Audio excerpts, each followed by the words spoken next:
নমস্কাৰ। কবিতাৰ শিৰোনাম ভালপোৱাৰ অকবিতা।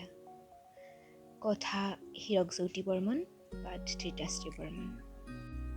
তোমাৰ চকুযোৰেই মোৰ সপোন আছিল, চিনাকি হোৱাৰ দিনৰ পৰাই।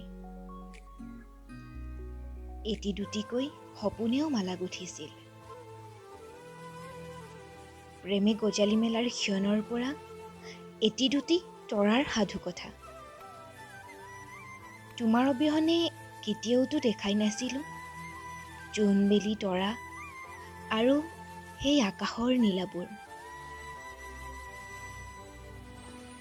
চিনাকি হোৱাৰ দিনৰ পৰাই তোমাৰ মুখনিয়ে আঁকি দিলে এক মধুৰ ক্ষণৰ মেলা।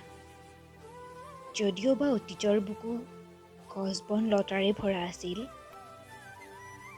চৌপাশৰ সেউজীয়াবোৰ চাবলৈ শিকিলোঁ মাথো তুমি মৰম দিয়াৰ পৰা।